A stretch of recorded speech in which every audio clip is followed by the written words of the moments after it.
This video is sponsored by the Trat. No, La Trat. La Trat. Welcome to our dining room table. We thought we would change it up a little and eat. This video is brought to you by the Trat. Thank you, the Trat, for sponsoring this video. Yeah. This is my first time having the Trat ever. Yeah, which is crazy. And ooh. They opened up a pizza oven side to their business, and this will be the first time we're having it. So we're gonna eat and talk mukbang style. Let's dig in. So we don't have a knife right now, so we're just gonna tear this apart.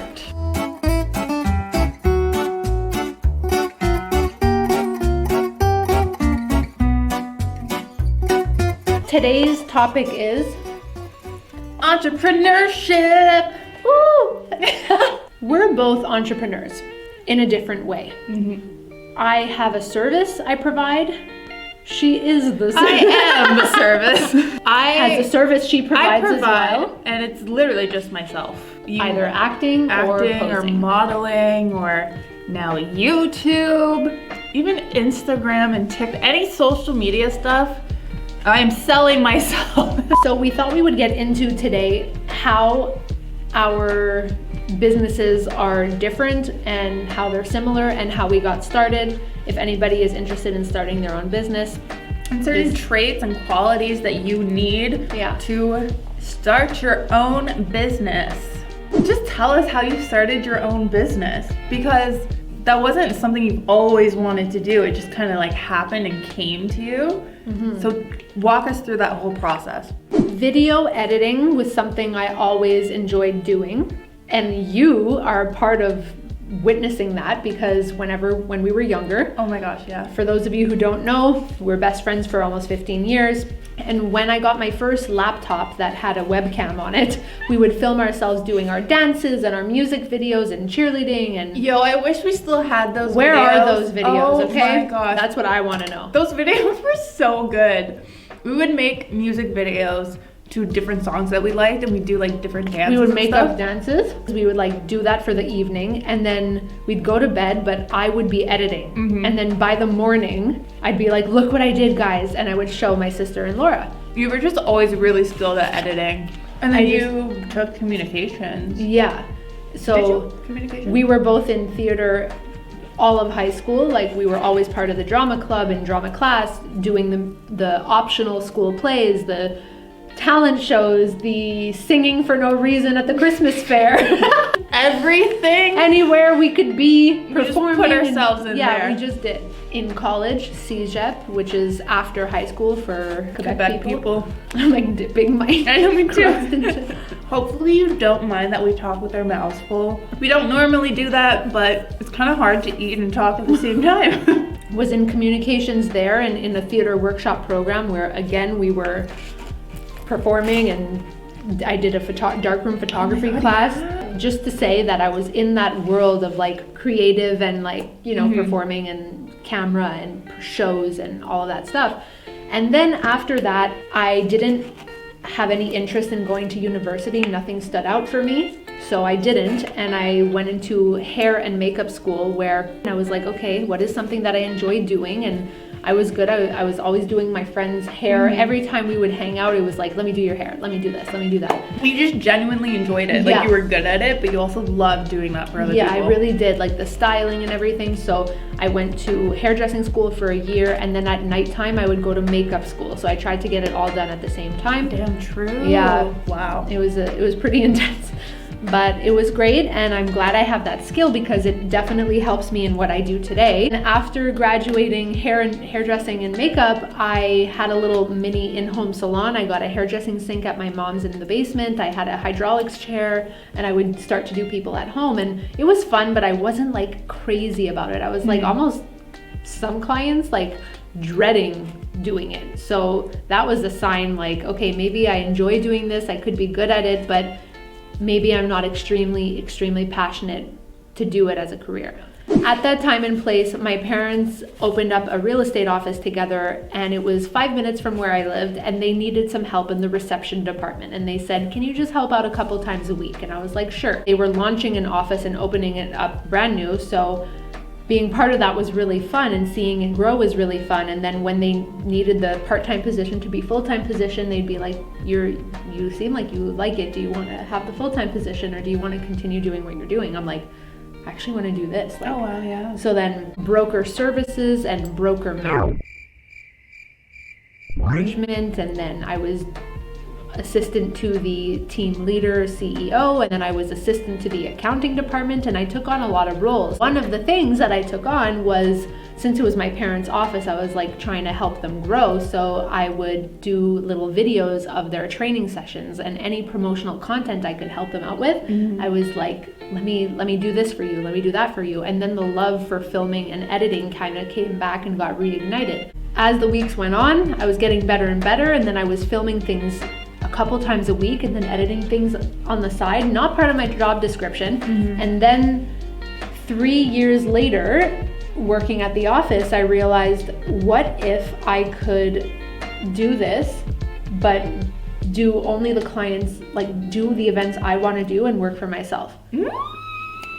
Love that. That was the thought that came into my head a few times, where I was like, I'm doing this for this business. I'm sure other businesses and other people need content like this. I thought to myself, and then had a conversation with my parents, and I was like, listen, I'm really into this, and I think I could start my own business, and like I think that's what I want to do. How do you feel about that? And they were both really supportive, and they said, if you're down to do this, like go for it. And 6 months later, about 5-6 months later, I launched Memorable Moments. So it took you like 5 to 6 months from when you decided that you want to start your own company to actually launching it. Why did it take that amount of time, and like what were some of your setbacks? Yeah, so like I said before about having my website done and my cards and my logo and all those things, those were all excuses for not wanting to start and for being scared. A form of procrastination. It was fear talking, and it was fear making the excuse. Like I would tell my close friends or whatever, and family, don't tell anybody yet, like I'm gonna launch myself nicely with my nice website. I'm not gonna take any clients yet because I don't even have a business card to hand them. Or I don't have any clients yet, like I don't wanna tell anybody, and I'll do things on the side until I have enough. Like the excuses I came up with were there. When you finally did launch, how did you start building like a clientele, and how did you start getting your name out there?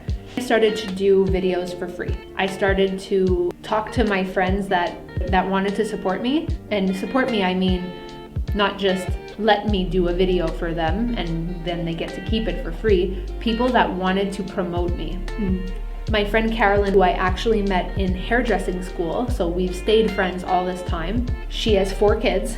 She said, why don't you come and film Ella's communion, and I'll post it on Facebook and tag you and let all my mom friends know about it. And I was like, great. So I went to do that, and then I did Ella's birthday, and then I did Ella's friends confirmation, and it just started to trickle effect. And so doing things for free in the beginning is something that people will have to do when they're starting their own business.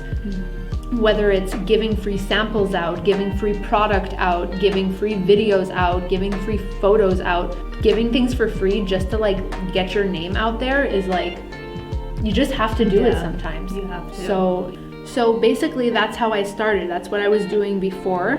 I left a stable 9-to-5 job. Which is so scary. Oh, it was very scary. Yeah. And then procrastinated for a few months and then launched, and then was working for free to add to that. Yeah, for real. And then, this is a huge piece of advice. You need to act as if when you're doing something that is scary or that you're not familiar with or that is not what you're known for, you need to put your big girl pants on or big boy pants on and act as if. You need to have the energy and vibe that you are confident in what you're doing, and that will make people trust you. Hey, boss lady in the house. So now let's get into kind of how you moved to Toronto to study acting, to be an actor, and now you are an actor and you are working and you are your own business. What was your thought process going into York and like going into acting, and what you thought would happen after versus what actually happened after, and how you're handling your pursuing your dream and working? Always known I wanted to be an actor, and I've always had, certain goals for myself, certain dreams, aspirations, expectations within my acting career. And I knew for me, like, Montreal was not it for me. I did not want to stay here. I knew if I wanted to achieve my goals, I had to expand.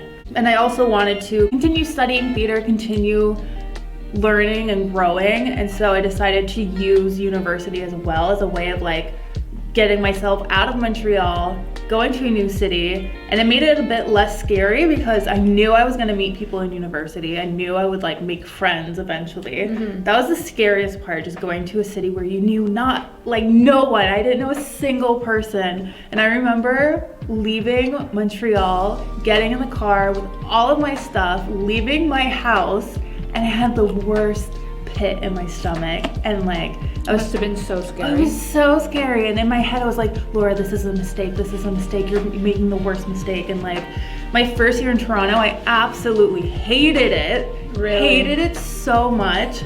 I didn't like the city. I didn't really like the people in Toronto. I obviously missed like all my friends and my family, but I knew that I just had to like keep going and just make Toronto my new home. You did your 3 years of school, and how was that experience? Really, really amazing programs that I did both in Montreal and in Toronto. It is so not like the actual industry. When you're in school, it's like the safe little bubble, and you're like constantly working on your craft, and you're constantly having something to improve on and work on, and you're just constantly busy, and you feel so fulfilled because you're always doing what you love. And then you get out into the real world and you can have months of no auditions, no bookings, nothing. And that is so hard on your mental health. And it's so hard going from literally every day, all day, doing different acting classes, different scenes, different plays, to now I'm out in the real world. I'm so ready to go for it and take it. And it's just like the waiting game. It's so hard, and I wish theater school did a better job of just kind of preparing you more for the real world. They always kind of just talk about how cutthroat it is and how intense it is, but they don't really like prepare us. When did you get your agent? Like, how did you? I was actually very lucky and got my agent when I was still in university. The great thing that York does, or all theater programs really in Ontario, they have this big event once a year, and all different theater schools from across Canada go to this event, and casting directors are invited, agents are invited, artistic directors of different theaters are invited. Just anyone in the industry is invited to go watch this showcase, or everyone does like a monologue and a song or 2 monologues. You're just going to showcase yourself and what you can do. And luckily I got my agent through that. Amazing. She reached out to me. Amazing. Yeah. So then you have now been working, doing auditions. How has that changed since the pandemic, or did you always self-tape? We would self-tape like sometimes, mostly for like TV shows, films. You would start off with a self-tape, and then if you get a callback, you get brought in. Commercials, it was always in person, and now everything is self-tapes or Zoom, and it's so awkward. It's so different. I love self-tapes because I can do it over and over again and like really get like the right take that I'm happy with. But Zoom auditions, oh my gosh, they're so awkward. I hate them. Oh my god, I can't imagine. Can you imagine? Everyone looking And at I had a Zoom audition the other day where we were put in like a waiting room before we're given our actual slot.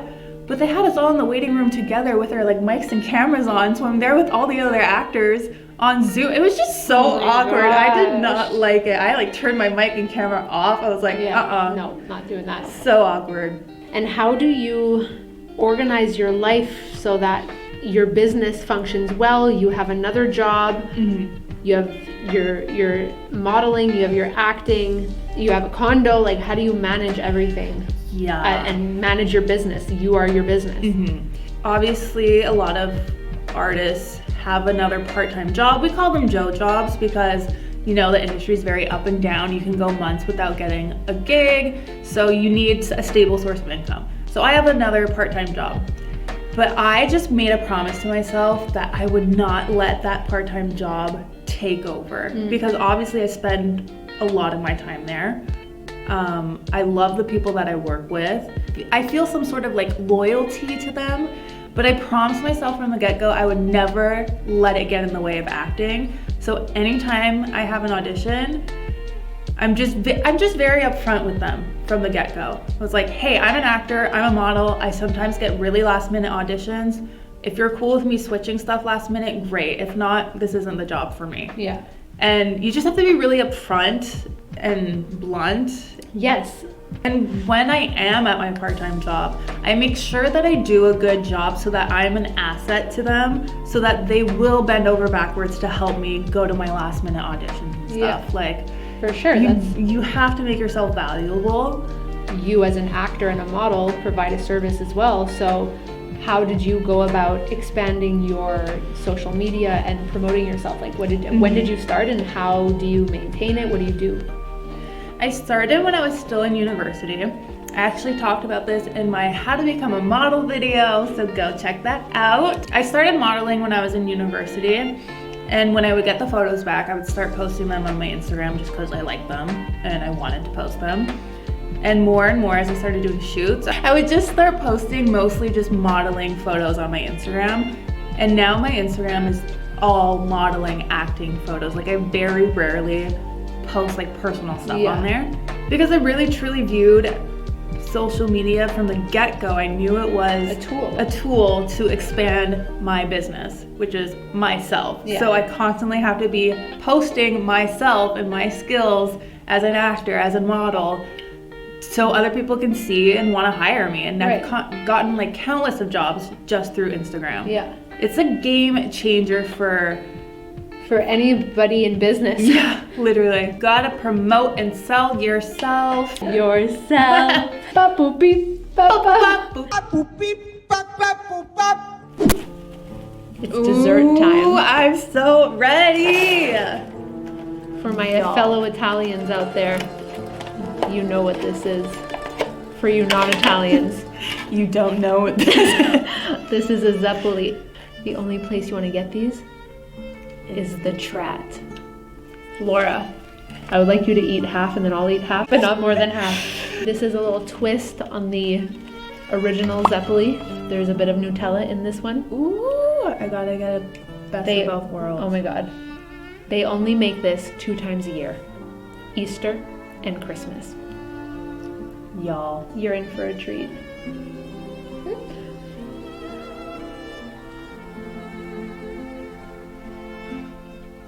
How do you even describe that? Yo. Like, oh my god. How do you describe that? Anyway, so while she's enjoying that, this is something I learned. You're never gonna feel ready. All of my excuses of I'm gonna wait for this, that, they were just excuses, hoping that I would feel ready at one point. When you're doing something that makes you be vulnerable and put yourself out there, you are never going to feel ready. So you have to just take the leap, and then momentum will flow, and then action creates reaction, and you're just in flow. So yes, girl. Snaps. Hope this was helpful to all of you and that you learned something new in this video, and that you are maybe motivated to start your own business or something you've been thinking about doing for a while, and you let fear get in the way.